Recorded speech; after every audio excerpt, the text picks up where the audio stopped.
Olá, com esse vídeo damos início ao estudo do capítulo 9 do Evangelho segundo o Espiritismo.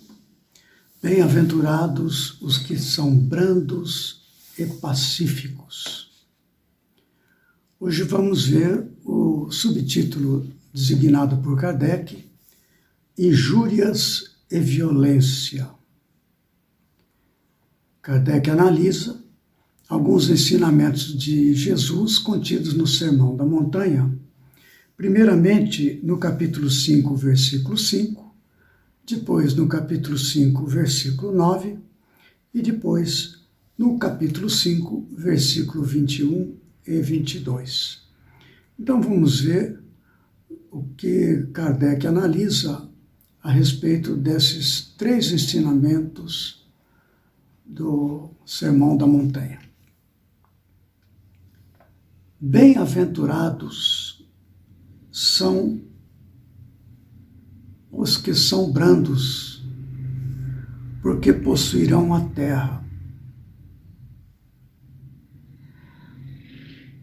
Bem-aventurados os pacíficos, porque serão chamados filhos de Deus.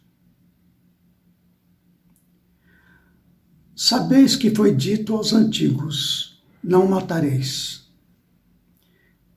E quem quer que mate merecerá condenação pelo juízo. Eu, porém, vos digo que quem quer que se puser em cólera contra seu irmão merecerá condenado no juízo. Que aquele que disser a seu irmão raca merecerá condenado pelo conselho, e que aquele que lhe disser és louco merecerá condenado ao fogo do inferno. Então essas são as três passagens que Allan Kardec analisa nesse capítulo, iniciando então pelo primeiro ensinamento: bem-aventurados os que são brandos, porque possuirão a terra. A questão da brandura, ela tem muito a ver tem tudo a ver, na verdade, com o nosso equilíbrio emocional, íntimo, diante de todos os desafios, bons ou maus, que a vida externa nos ofereça. Então, como o nosso mundo íntimo se posiciona diante das ocorrências externas?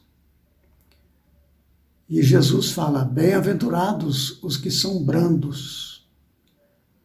Por que serão bem-aventurados os brandos? Não é? Aquele estado intermediário, nem euforia em excesso e nem sentimento de aversão, raiva ou outra coisa do outro lado. Estabelecer o caminho do meio. Do que está se tratando? Por que são bem-aventurados? Nós já comentamos esta questão em outros vídeos, quando nós falamos lá do jugo leve, né? O meu jugo é suave, o meu fardo é leve, que Jesus ensina. Aqui está uma outra maneira de falar a mesma coisa.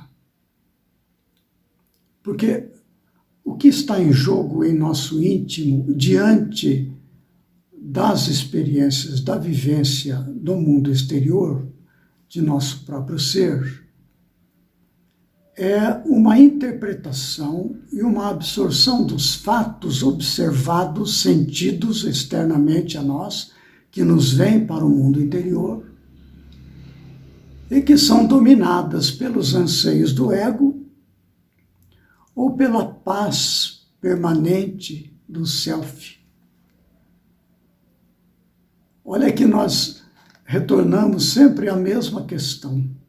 E não haveria de ser diferente, porque o Evangelho de Jesus, todo ele tem este sentido de nos levar a nos conhecer e então entrar em comunhão com Deus, para adentrar o reino dos céus. E é esse o ponto. A brandura, não é? É esta disposição íntima entre o nosso ego, que sempre é influenciado ainda, por enquanto é muito influenciado pelos impulsos do instinto, da animalidade e todas essas reações impulsivas de domínio de território, de autodefensiva, de medo, de fuga. Isso vem do que hoje é o ego.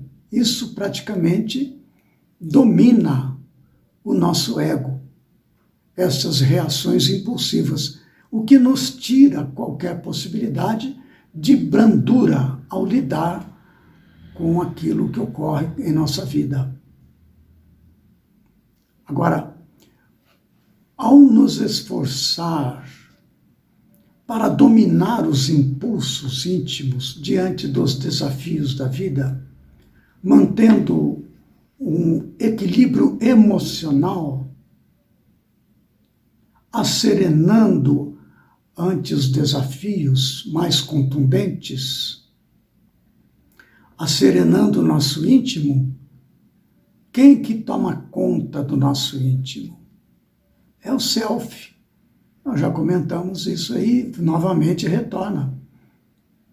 E o self, ele está, volto sempre a dizer, sob o comando do Espírito. É o próprio Espírito que está em comunhão com Deus. Se é o Espírito, chamamos aqui self, domina o ego, que é aquele campo íntimo na nossa mente que nos leva a agir assim, ou dessa maneira ou daquela, para o mundo exterior. Se é o espírito que domina o ego, nós estamos serenos, não é? Nós estamos permanentemente em uma situação de brandura. Agora, é preciso dizer, para que a gente reconheça este estado íntimo, que brandura não significa ser bonzinho, aquela pessoa que só quer agradar os outros, mesmo que os outros estejam errados.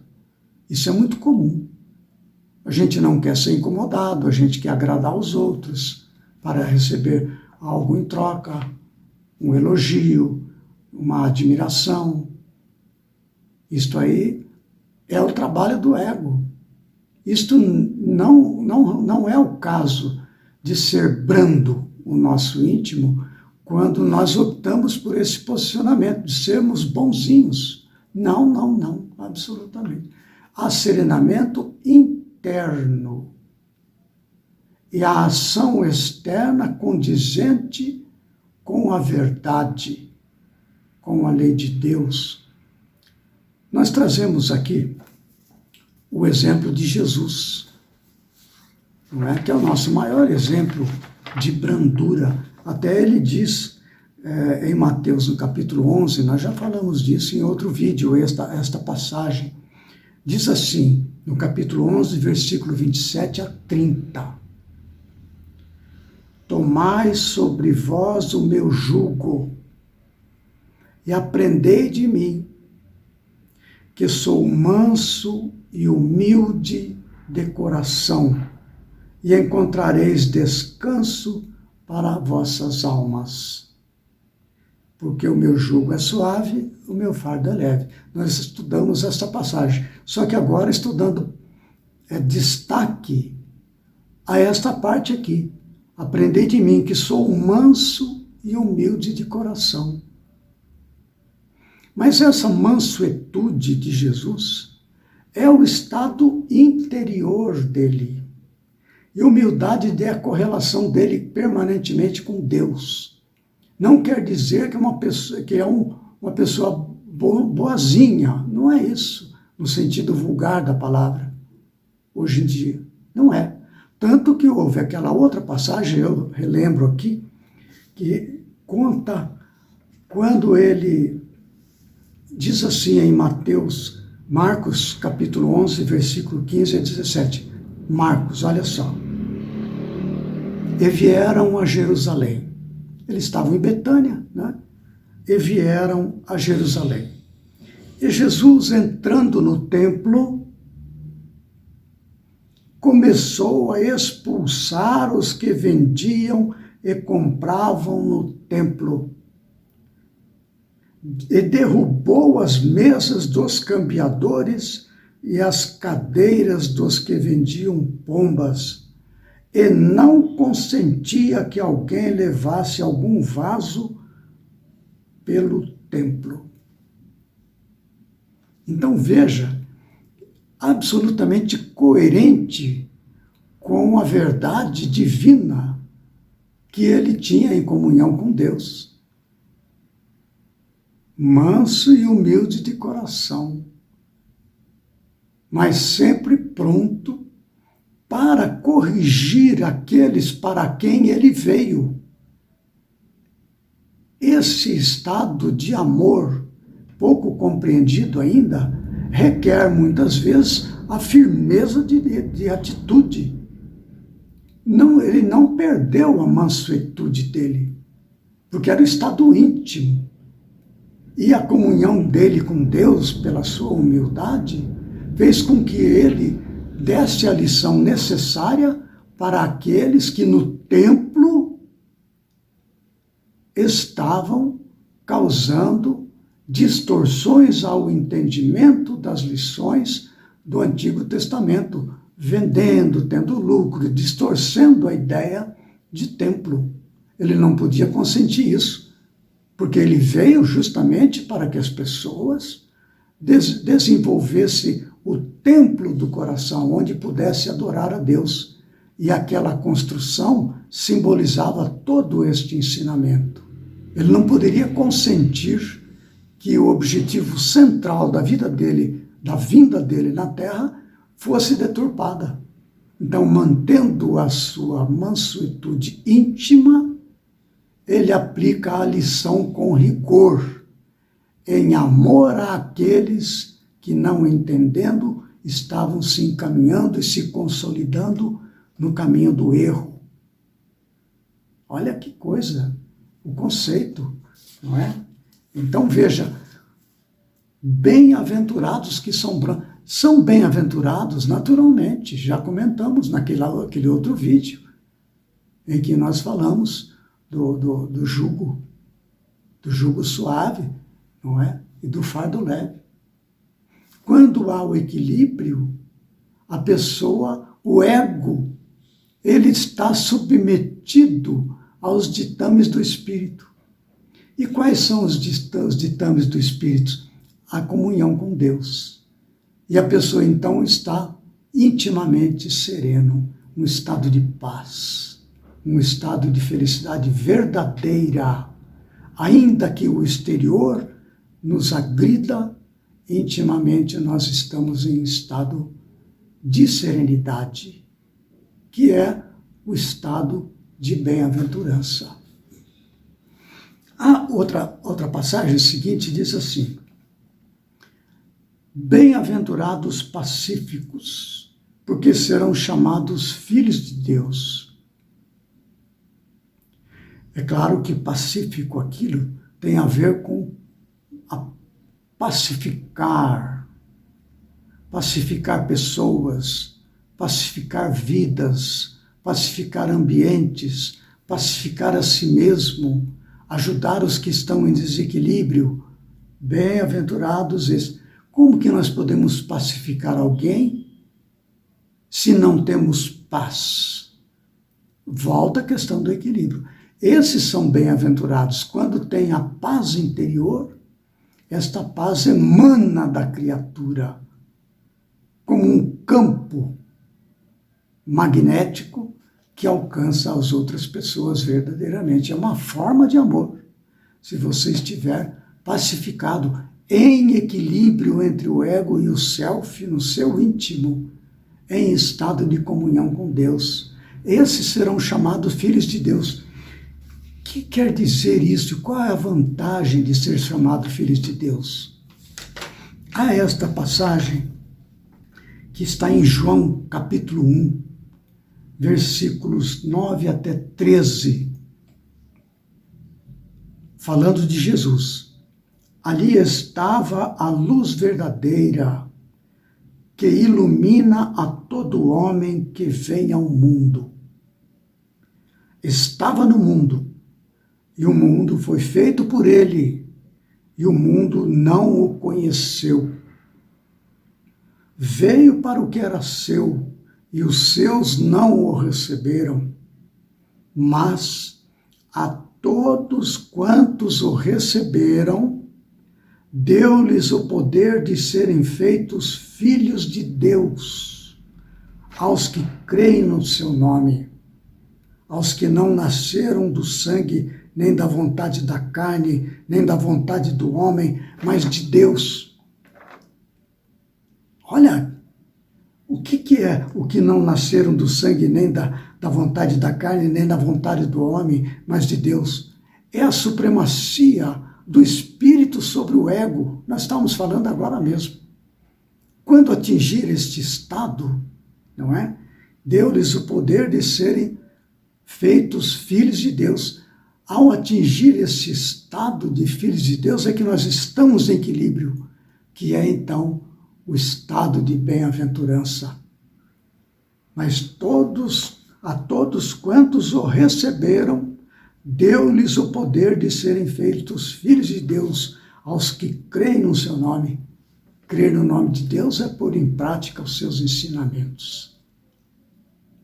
Olha que coisa grandiosa. A gente, às vezes, uma leitura, bem-aventurados pacíficos serão chamados filhos de Deus. É uma grandiosidade isso, é uma meta. A meta da espiritualização, da humanização da criatura. Não é? Que é o estágio que nós estamos, em processo de humanização. Estaremos no grau de seres humanos quando atingirmos esse estado íntimo.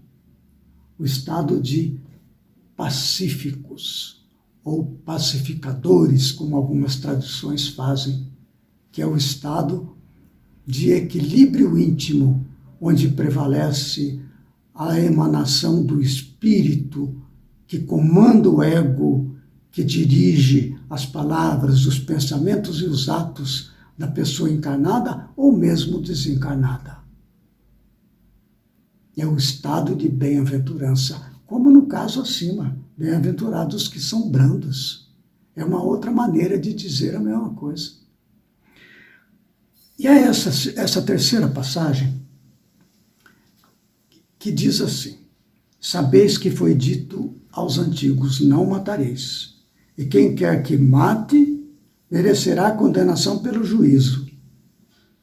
Isso é o que dizem os antigos. Essa primeira parte, não matareis, isto aí faz parte dos 10 mandamentos, é lei de Deus, sem problema. Mas este acréscimo aqui é tradição dos antigos. Ele diz assim: e quem quer que mate, merecerá condenação pelo juízo.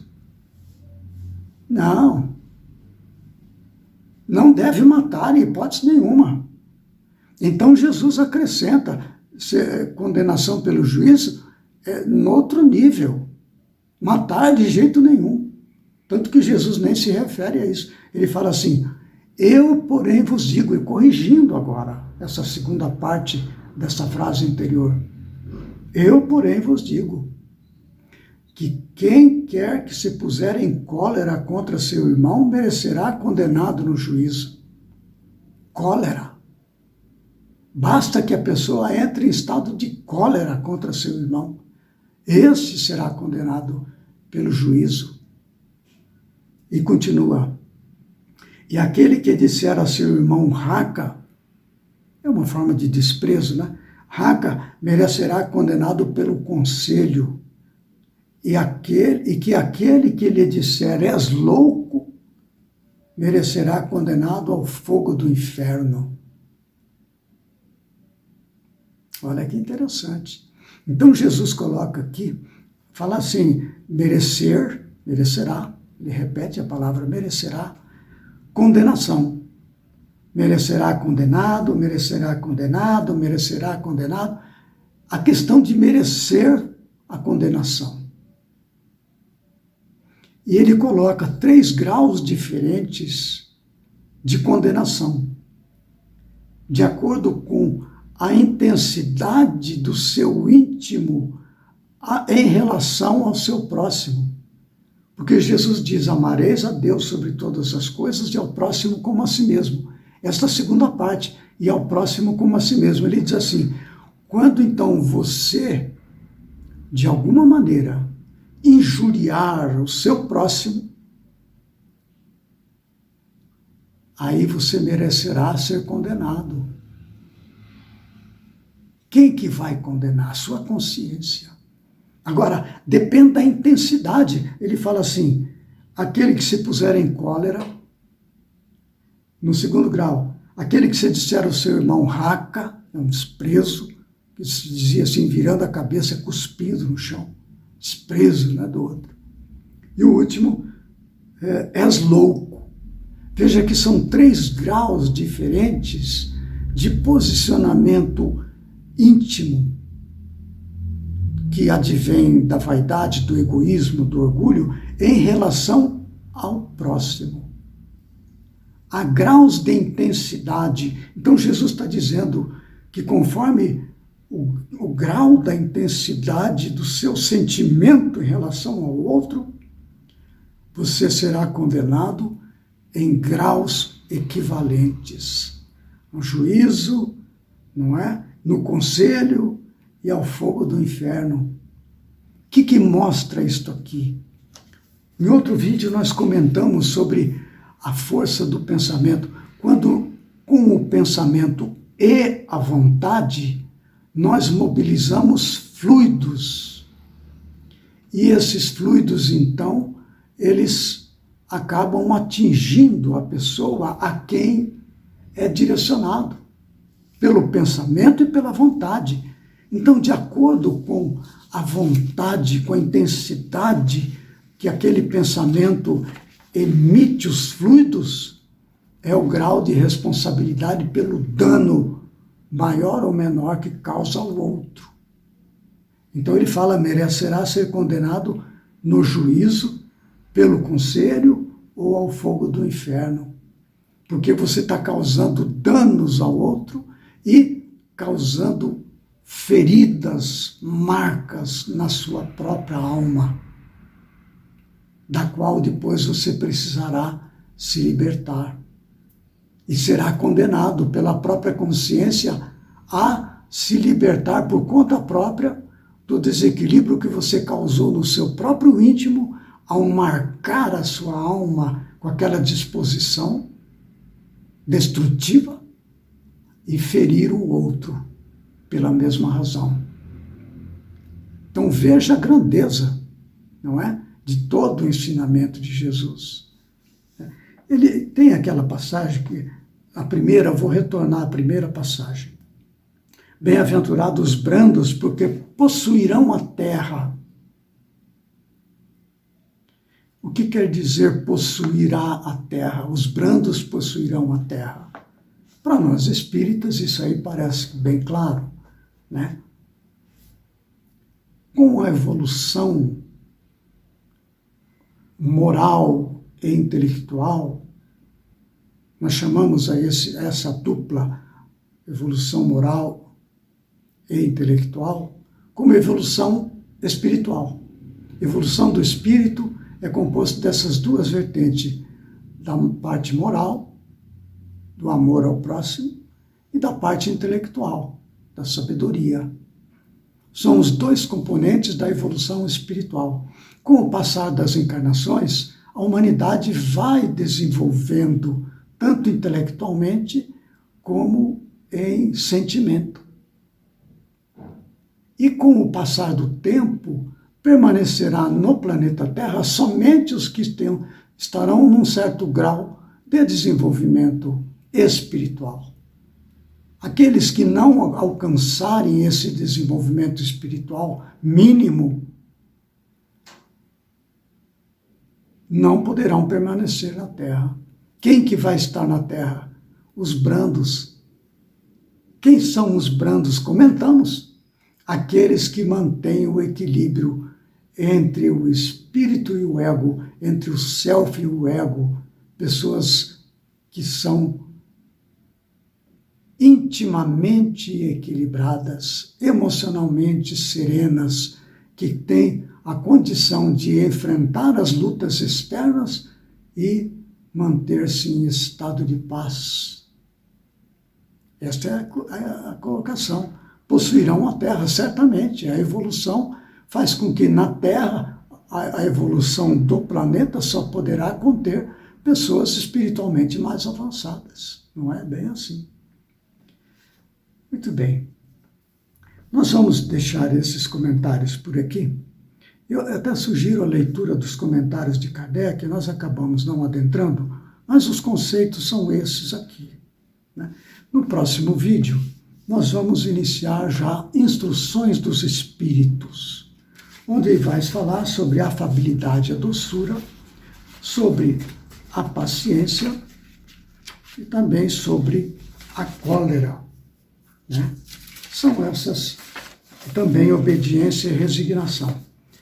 Então, no próximo vídeo, nós já adentramos em páginas, mensagens dos Espíritos acerca desse tema. Bem-aventurados os que são brandos e pacíficos.